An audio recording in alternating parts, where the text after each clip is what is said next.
Kasus asusila di wilayah hukum Polres Minahasa Selatan dalam kurun waktu 2021 menangani 30 kasus atau naik 41% menjadi 43 kasus hingga Januari dan November 2022.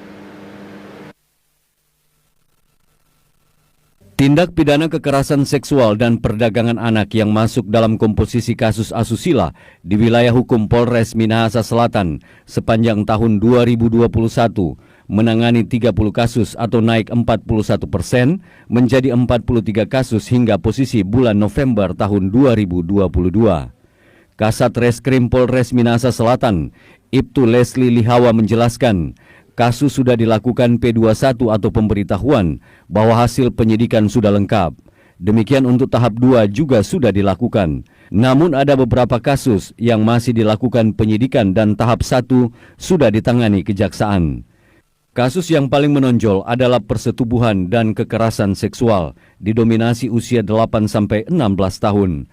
Bahkan ada yang sampai hamil, namun terduga pelaku enggan bertanggung jawab dan langsung dilakukan tindakan proses hukum.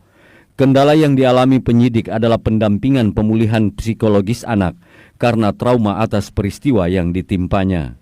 Namun disayangkan pihak Reskrim sulit berkoordinasi dengan Dinas Perlindungan Anak dan Pemberdayaan Perempuan Pemerintah Kabupaten Minahasa Selatan, lantaran tidak memiliki tupoksi pendamping psikologis anak, sehingga pihak Reskrim Polres Minahasa Selatan harus berkoordinasi dengan UPTD Sulawesi Utara yang jaraknya lumayan jauh dari Minahasa Selatan, guna pendamping pada korban maupun terduga pelaku yang masih di bawah umur.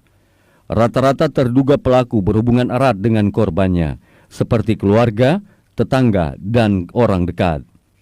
Modus operandinya adalah pacaran dan ada juga sering menonton film yang tidak senonoh. Kemudian dilatar belakangi juga dengan aktivitas media sosial. Tidak terjadi atau menjadi korban pelecehan seksual atau persetubuhan terhadap anak, yang harus dilakukan adalah kita bagaimana meningkatkan iman, kemudian juga kerjasama antara pihak sekolah dan orang tua dalam hal pengawasan anak, utamanya yang perempuan. Kalau memang sudah tidak ada yang melarang anak kita itu bergaul di luar, tetapi kita juga harus sambil mengontrol dengan siapa dia bergaul. Kemudian harus mengecek juga handphone dia, apakah menyimpan video porno atau mungkin ada komunikasi yang berbau seksual atau bagaimana, sehingga kita bisa mencegah jangan sampai terjadi atau menjadi korban dari persetubuhan. Mardi Golindra, TVRI Sulut melaporkan.